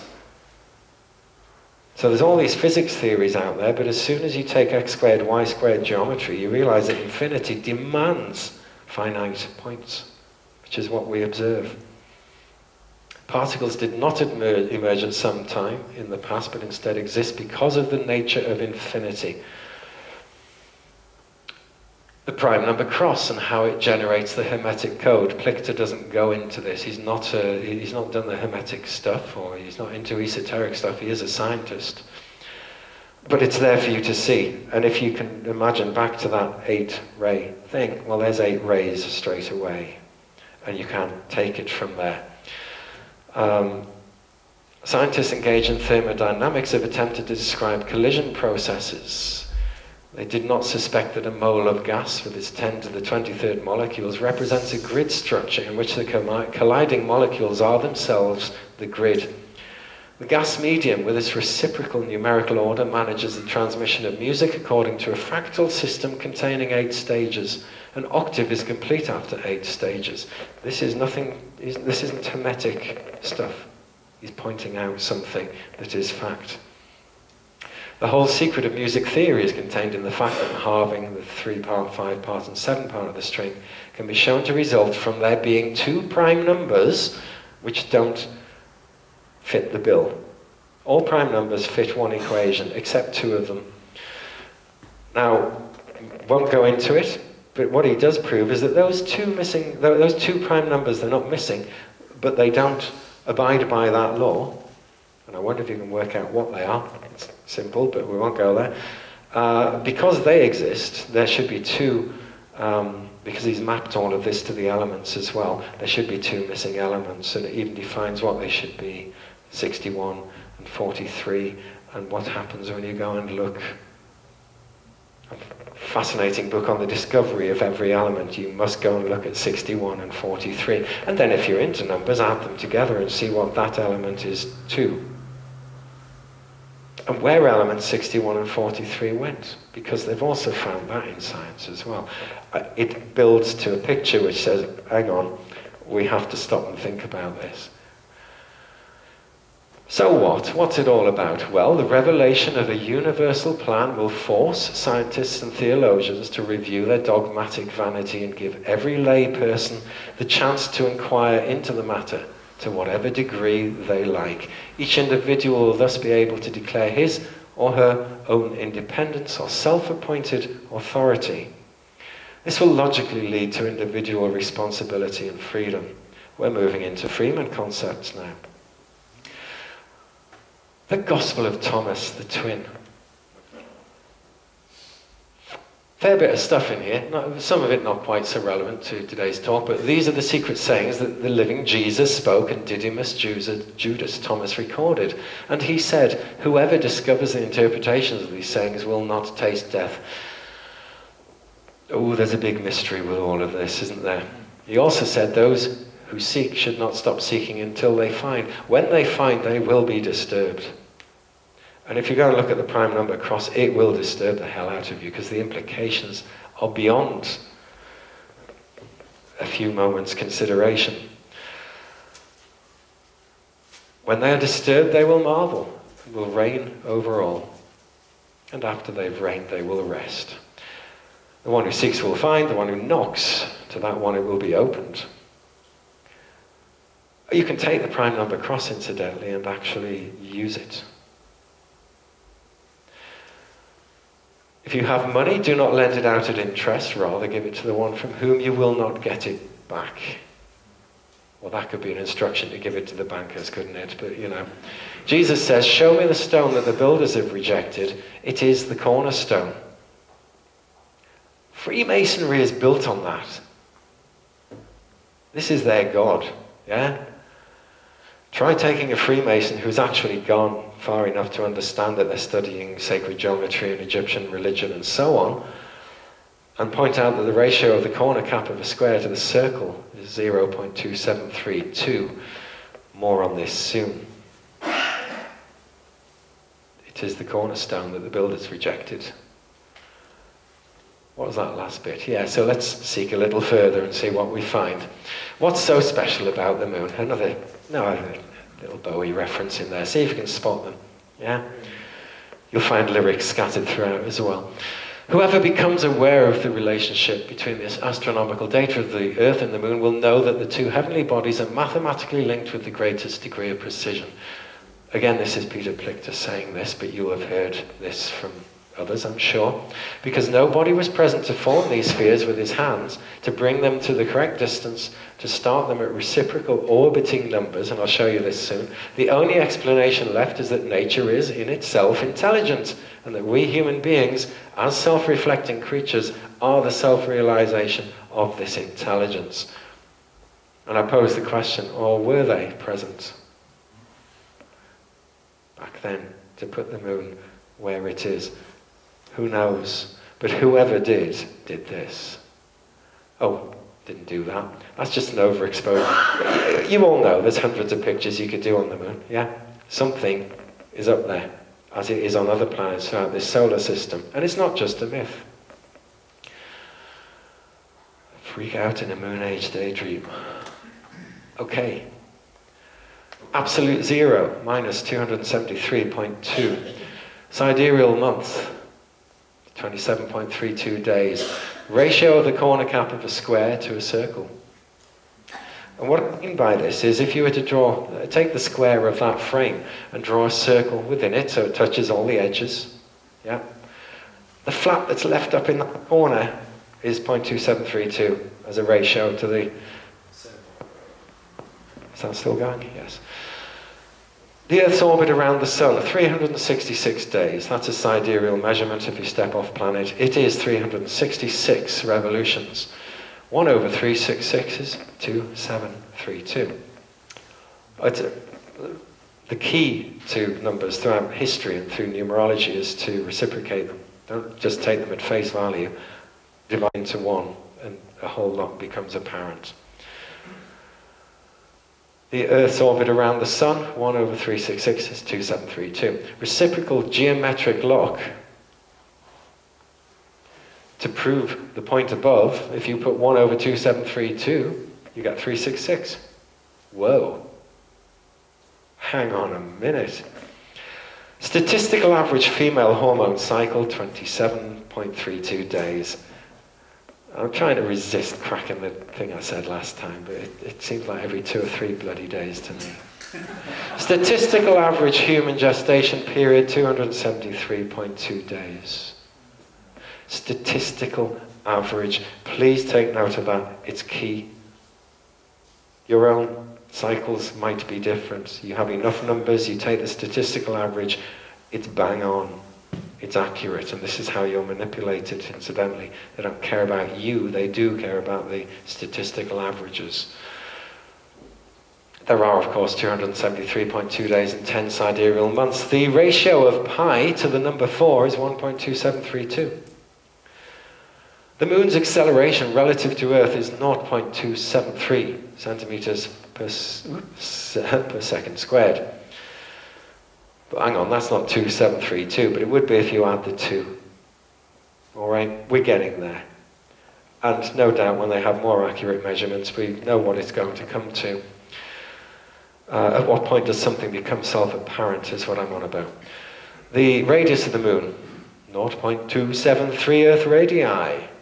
Professor Tom, great researcher, proved that ancient man used the megalithic yard, 2.732 feet, in the construction of the global grid. If you don't know what the global grid is, you have a lifetime's work there. It's wonderful. Gas expands or contracts by 1 over 273.2 of its volume for every 1 degree. Interesting number, this 2732. It's a universal constant. You'll find it nowhere in your physics books. Whoever put the moon there did it using these numbers. Naturally or otherwise, we're in a reciprocal lock relationship with the moon. Some people say we don't need the moon. Well, thank God that they're not in a position just to take it away. Yeah? Hell. People who say that have not explored the numbers and don't get what's actually going on. And I'm not claiming to know what's actually going on, but I know certain things, and I think they need to go out there. Blah, blah, blah. I'll skip through this one. There were 83... yeah, this was a story, so hence the wording of it, but it's true. There's 83 natural stable elements. Go and look at the table. 83 of them. These unstable elements do not occur in nature. If they do, they declare into non-existence.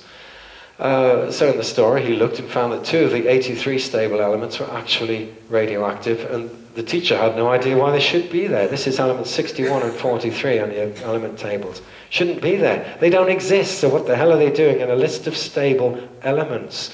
Ask your teacher, professor. They haven't a clue. They're there because they were put there. There are only 81 stable elements. And an initiate called Asimov gave a clue when he wrote there are only 81 stable elements in his book of facts, though he provided no further detail. These elements all have families called isotopes. There are no more than 10 isotopes anywhere for anything. But that's been buried, as Plichter says. The number 10 appears a bit too mystical for some people in high places. He recalled that all the numbers are generated by the reciprocal reflection of 81. So 1 over 81 equals 1, 2, 3, 4, 5, 6, 7, 8, 9. Isn't that interesting? That's your number sequence coming out of the number 81. Is that why we have 10 Downing Street? That's definitely why we have 10 Downing Street, yeah. There seemed to be a relationship between the ratio of the mass of the Earth and the Moon and the numbers of the elements and their isotopes. Whilst looking up the mass of the Moon in a book, he noticed also the Moon's acceleration. We've done these numbers, so I won't bore you with them. But the point is, it all links into a perfect, beautiful system. The Moon is there to do what it does, so you take it away and it won't do what it does anymore. And you don't need space aliens up there directing rays down to us. You really don't. Nice thought. Anything could be on the Moon. Who knows? I know there's something there. We see pictures of them. But to say what it is, I think is a bit far out. To imply it's aliens sat in a hollow moon. I do think the Moon's hollow. But you don't need the aliens to do it. You simply need the prime number cross. And the sacred geometry means everything.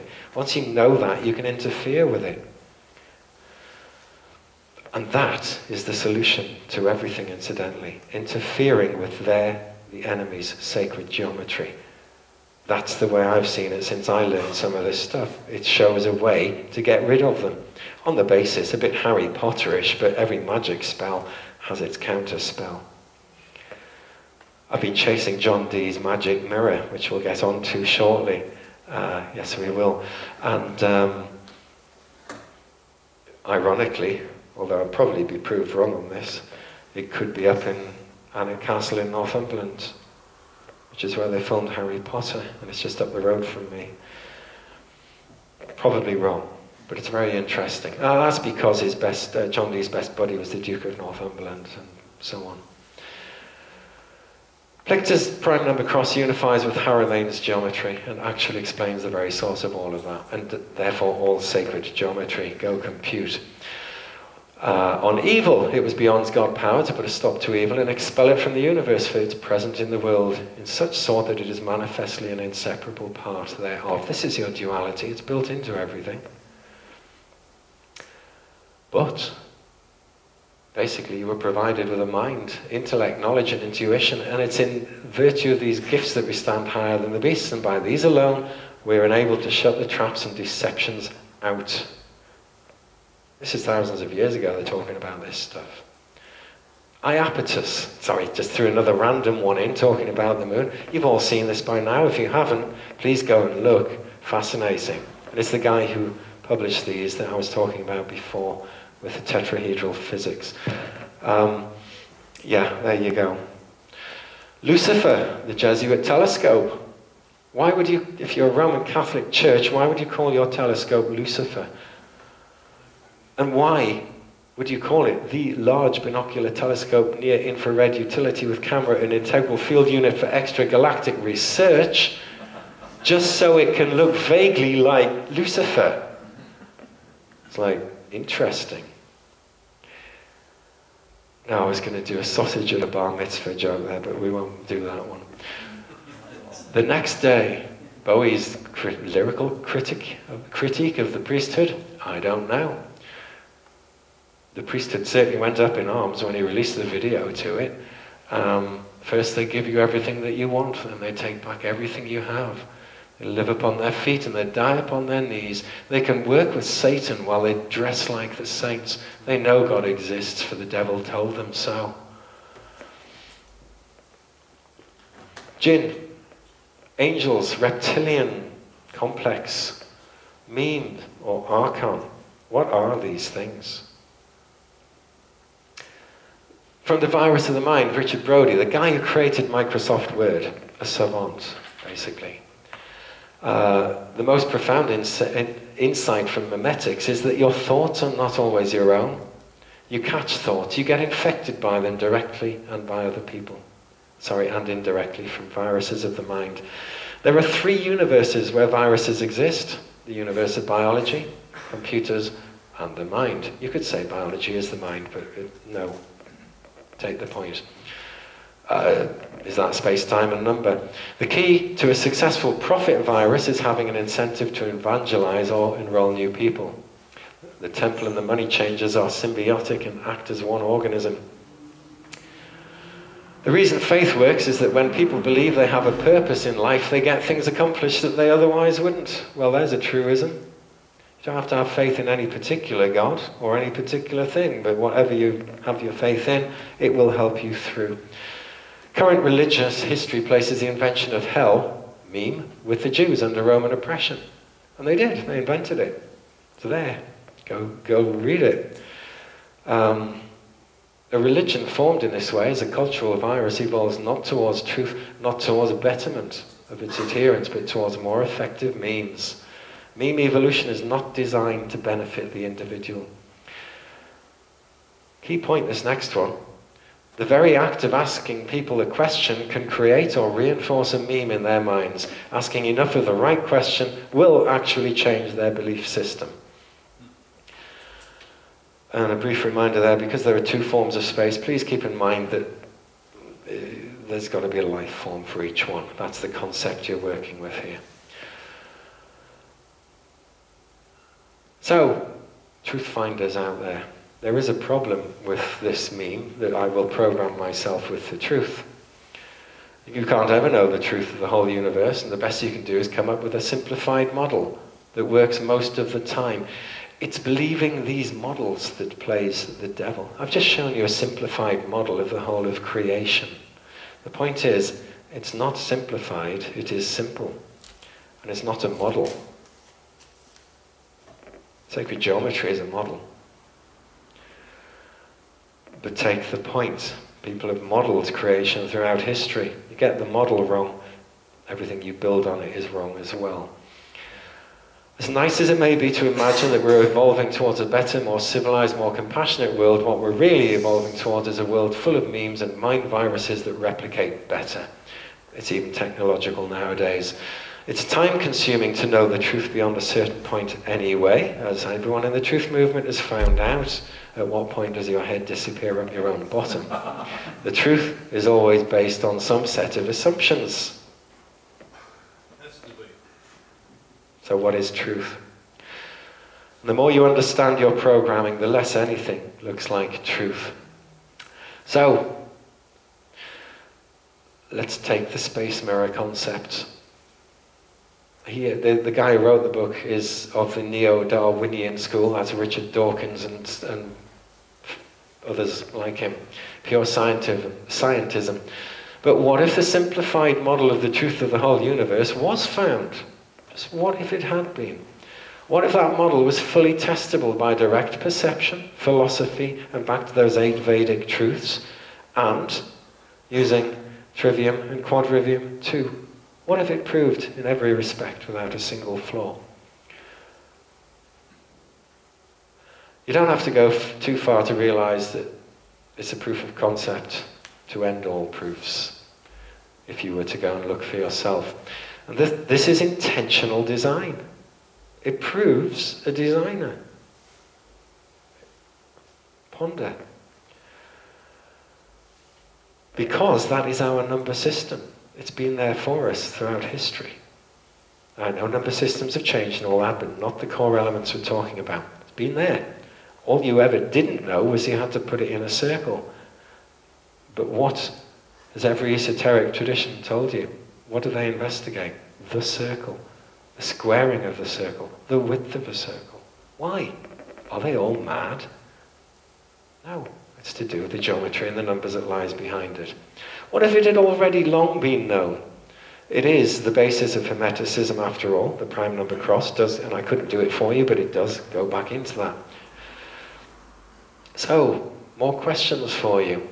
what else would explain why so many religions, cults, secret societies, occult schools have sought the name of God and the divine proportions and the numbers and the words and the belief systems? They all look for it, often employing it against us once they've sussed it. They provide promises of a reward for obedience to God, then proceed to tell you how to obey. Usually by not thinking for yourself as they charge you for your forgiveness, changing your guilt into gold as they propagate the greatest deception with intent. Is it any wonder that the only act of violence that Jesus ever committed, whoever he was to throw them out of the temple? It's the philosophy of the slaver, and it induces a slave mentality. Pure occult art. Some of these are things that people in the freedom and truth movements have taken for granted and accept, but it's pure occult art being used against them. You must reflect what you're being told in the mirror, but that doesn't mean a straightforward reflection. We'll roll on to that point. I've mentioned the space mirror. Hopefully I'll leave you with some idea of what that means. The study of money, above all other fields in economics, is one in which complexity is used to describe truth. The process by which banks create money is so simple that the mind is repelled. With something so important, a deeper mystery seems only decent. That's a professor of economics at Harvard. And the deeper mystery, well, we're touching on it. The founder of the Bank of England, 1694, the bank hath benefit of interest on all monies, which it createth out of nothing, says he. Shit, why didn't we wake up? You know, go back to those times. People did. There was hell on. People said, this is not fair. And what happened? They got crushed by this lot in this modern era, the pyramid scheme. The issue which has swept down the centuries and will leave us, and which will have to be fought sooner or later, is the people versus the banks. Aristotle said, for money was intended to be used in exchange, but not to increase its interest. And this term interest, which means the birth of money from money, is applied to the breeding of money, because the offspring resembles the parent. Wherefore, of all modes of getting wealth, this is most unnatural. It's a feedback system. Abe Lincoln, government should create, issue and circulate all the currency and credits needed to satisfy the spending power of governments. By the adoption of these principles, the taxpayers will be saved immense sums of interest. Money will cease to be master and become the servant of humanity. Please don't get rid of money. This is a meme that's out there. We don't need money. Ultimately, I still hold we probably don't. But if you get rid of money, we've had it, yeah? Get rid of the money system. Yes. There's a big difference. We need a system of exchange, and it must be an open system. Hermetic law, hermetic octaves, it's open. It's an open physics. This money issuance is based on the closed physics model, all right? And it is intentionally based on the physics of creation. I'd go so far as to say that somewhere at the top, people know the real physics, and they know that by modeling it on this closed system, it sucks everything out for them. It's there. I made this realization. I remember thinking years and years ago, crikey, if I knew this and I actually had money and was sat at that top table, I could control the world just like that and no one would ever see. Then it's like, oh my God, hang on, that someone is doing that. So are they magicians, sorcerers, alchemists, or just clever thieves? That's just a few definitions of what each of those things are. I would say that those who some call the Illuminati, I'd call them Jesuit, and they are sorcerers, but not true alchemists. They're mere impersonators. Their sorcery is flawed, and they will be unwound by it. Self-realization in the New Age is being misrepresented as self-empowerment in the New World Order. That's taking the concept of me, which actually is what meme means, it's me, and kind of twisting it around the Mobius strip. It is the two systems where money is created by a private monopoly in limited supply, which represents an interest-bearing debt note, or where money is created by the state as a receipt for goods or services and is debt-free. That's a closed system compared to an open system. We've always had the choice. We can change to this tomorrow.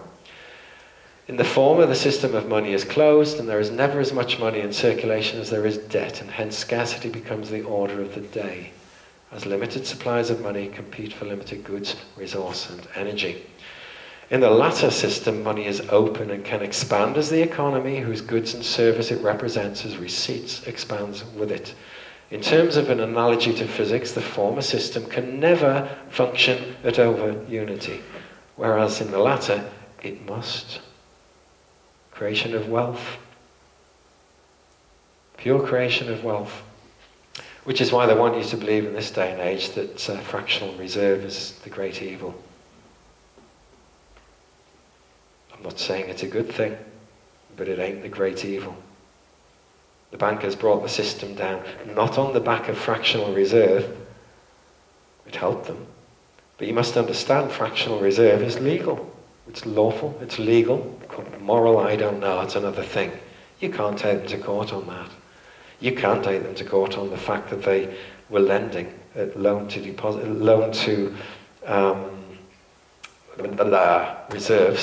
reserves ratios in excess of 100%. That's against the law. It's a pyramid scheme. We can take every one of these people and lock them up under current law. In fact, we need to. We really need to. Not just the odd banker here and there getting his hand slapped. A huge crime has taken place before your very eyes. In 1947, Dewey and Dakin published their book, Cycles, The Science of Prediction. 1947. Which argued that the economy was driven by 4 cycles of different length.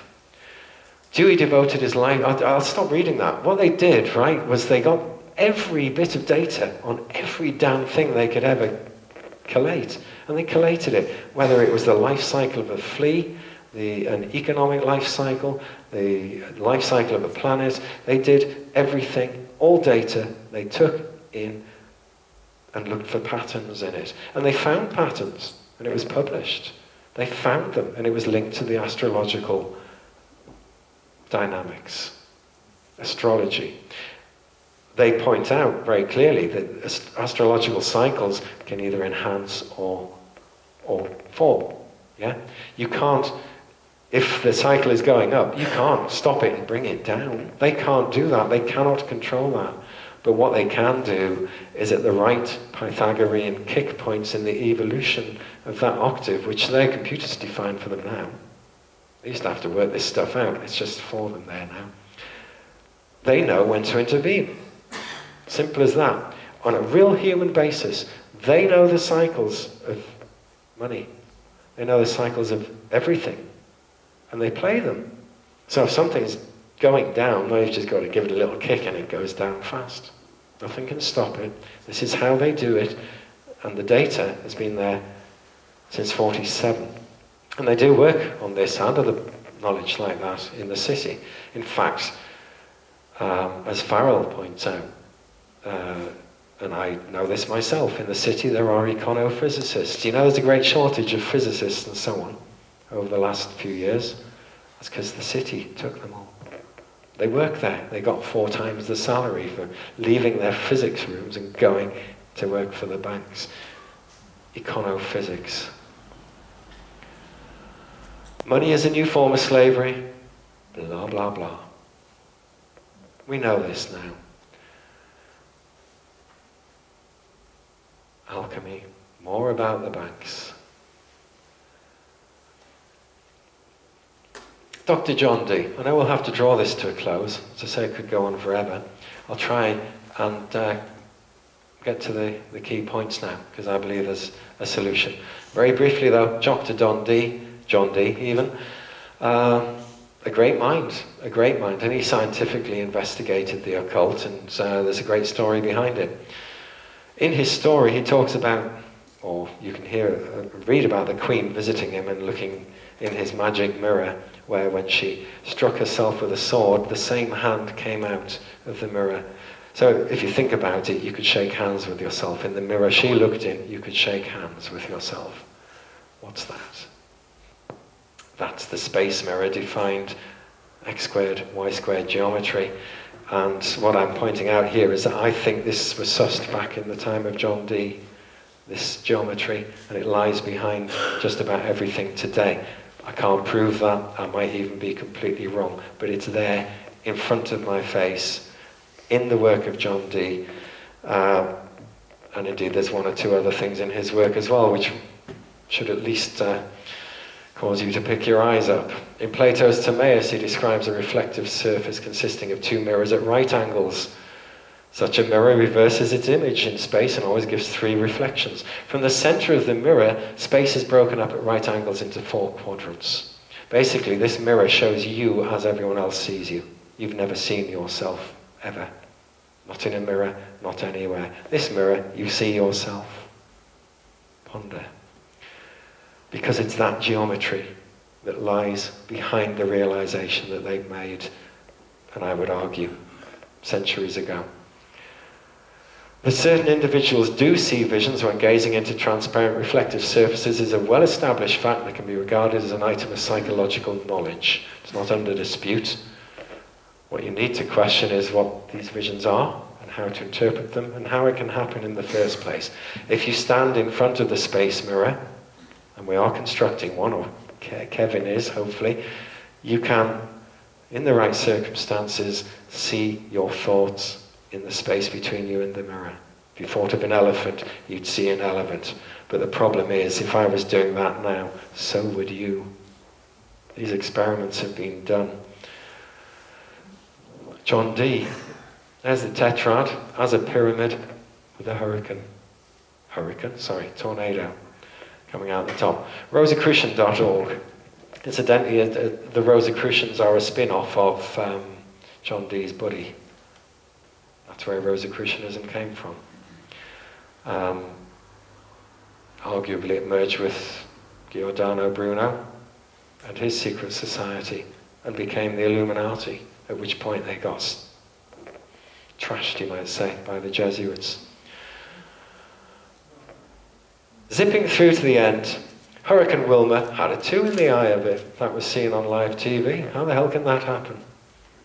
It's not natural. And then it formed 2 eyes, incidentally. There's another one. There's an eye in the middle of that tornado. Okay? Linking. Is this the use of heart? Yeah, arguably, yeah. There's also another possibility, and that is that all life forms, all intelligent life evolved into a vortex being anyway of galactic scale and size and so on. That's what John Dee seemed to understand. That's what scientists seem to understand. Because if the angels were giving him secrets, it was scientific secrets. And we all know that it's all the science of the vortex anyway. So anyway, it's a long story. My personal perspective, well, since realizing there's a divine geometric plan, literally a divine harmony underlying all reality, I've been in a bit of a state of awe over it. But that's 25 years. It defines natural law. It's a humbling reality. Numbers are real. We didn't invent them, and we wouldn't have discovered it. If we had invented it, we wouldn't have only discovered the order when we put them around in a circle of 24. It comes with the inherent realization that this is being sought, if not already known, by a ruling cabal. And they use its spell to create everything that we have today. The temple and the money changers got together. Now, according to Sun Tzu, we have 2 strategies, go or chess. Now, if you haven't noticed, they play chess. They're the masters of 64, the square of the octave. And it dawns on me that the truth movement itself is already well placed in the Go arena. So I've been suggesting a way that we can actually take them on. Meanwhile, shit happens. Back in reality. But have you noticed how there's usually an asshole somewhere dispensing it? We know who they are, we can see the whole, and they are truly vulnerable for the first time in history, and only in these times, I think. So, I'm suggesting we feed them a laxative by asking a rhetorical question and reflecting the shit that they unleash, pardon the language, and we reflect it in the mirror, the one that they use. It requires a cast of all colours, religions, creeds and philosophies to come together and just ask one question. Why, we don't need a revolution. Let's go and ask them one question. If we don't like the answer, you can have a revolution then, but the answer will bring everything down if you ask the question properly and in the right way.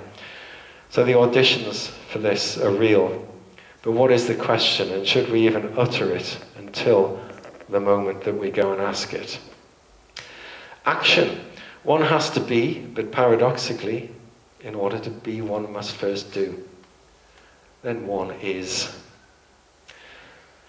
The realization of an aim, however small, represents the completion of a whole octave of activity along the line of time. It has a beginning, middle, and end. It's therefore a whole phenomena, a complete octave, not just a theory or a vacuous dream in an idle mind, but a sequence of harmoniously composed signals of magnetically based intelligence, which, being complete in itself, must also have its own equally real existence. The power of thought, how to create with mind, the pure hermetic arts.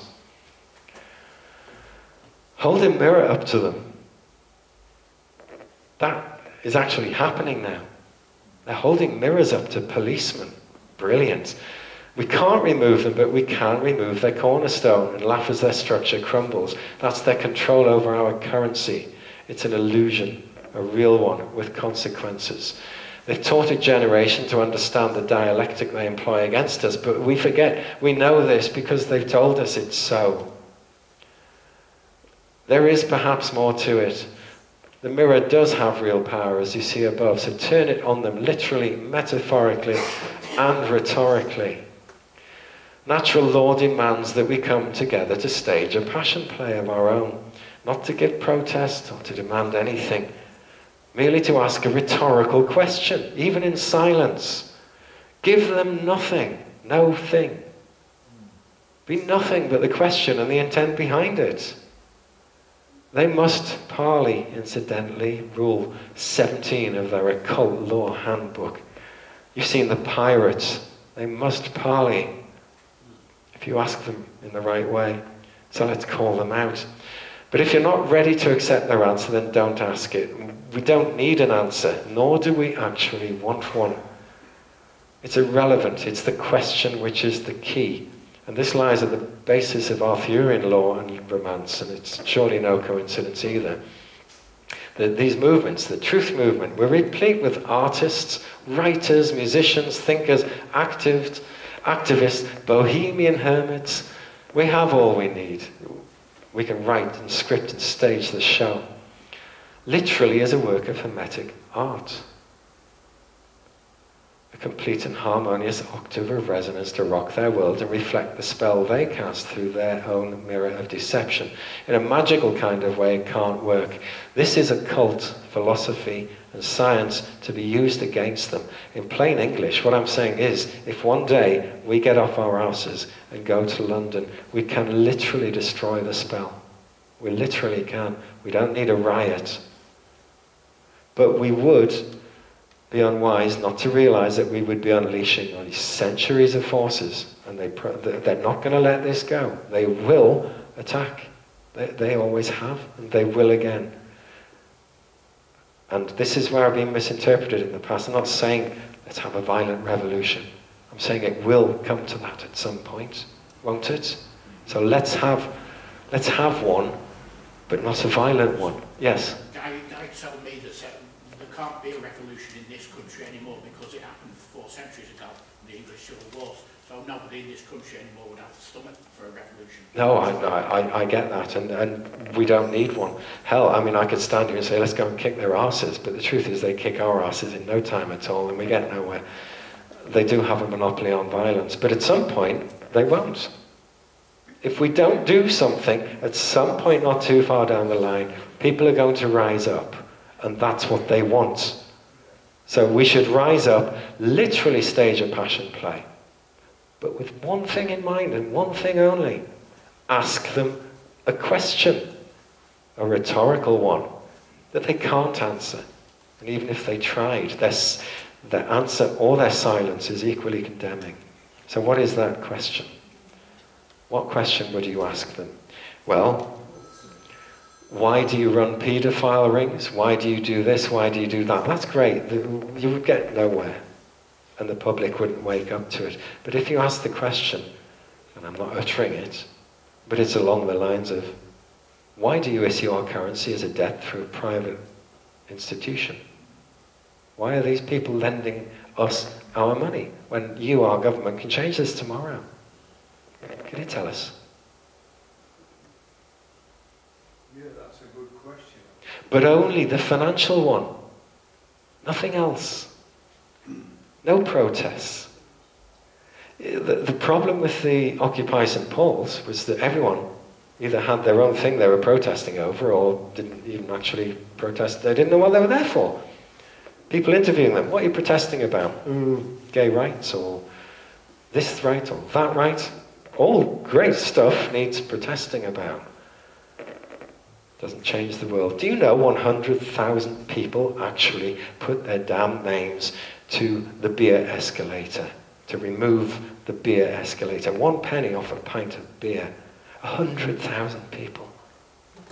Try raising 1,000 people over the one issue that will change the world. You're programmed not to. And we are programmed not to. The entire truth movement's been programmed not to respond. Peace and love. Love is all there is. Everything else is illusion. Well, is it true? I asked Michael Dezarin if there was a solution. He didn't think there was. I told him I did. We need to come together to ask the right question of the right people in the right way at the right time to avoid the spirit of rebellion and do it in a grand theatre, one that attracts public attention and can't be denied. I detailed that in my synthesis online, which I only published once, and that was it. Now he's saying don't invoke the spirit of rebellion. This is all common sense, it's all logic. Everyone must go there. We can't invoke that sense, but we can't half-dissipate it. People are coming to the same conclusions. The dialectic is not an illusion, it exists in nature at every level. But neither is it a mere reflection of polar opposites as they would teach you. Rather, it is, the dialectic they use is as 1 is to -1, reflected in nothing. -1 squared is 1. 1 squared is 1. It's the same and the other. This is the dialectic they use, but they've taught you to believe it's just a straightforward mirror reflection. They are not opposites, they are the same and the other, the two sides of the Mobius strip. But together, with every multiple of 6, because of what we've looked at before, they establish the rhythm of the primes, which in turn define the dynamics of the spherical wave, the standing wave underlying all of physics. And there's just a few little witterings there. Has the truth movement floundered in its own dogma, none of which are new? The enemy would have us seek music on an LP record with a microscope. We see the grooves, but we don't see the music. We need a stylus. We have to engage the analog, the real. Make contact. Nature then takes care of the rest. If you do that, this is the entire message of the Hermetic Code, that we, at some point, have to act in full accordance with the natural system it defines. And that means asking a question. There's no whole truths, there's part truths. The sun sets in the west, does it? At what point does something become self-evident? And just to close, because I know I need to now, I could go on for hours, but prime number cryptography. Plichter has implied that by sussing the sequence of prime numbers, as everything on this planet is locked down by prime number codes, there's not actually been anything that's secure since 1997 when he published. Someone has the technology to shut down nuclear missiles. Perhaps it wasn't ET who did it after all. And what about crop circles? Fantastic study of crop circles. Awesome stuff. Pure sacred geometry. Very clever people doing these things. Whoever was behind the Barbary glyph was quite familiar with obscure data from Western esoteric, Kabbalistic and Hermetic alchemical tradition, and also with techniques of higher dimensional projective geometry. As if that's not enough, it encodes the ancient Pythagorean tetrad too. So, who's talking to who? Yeah? What's going on? And which door actually leads to justice?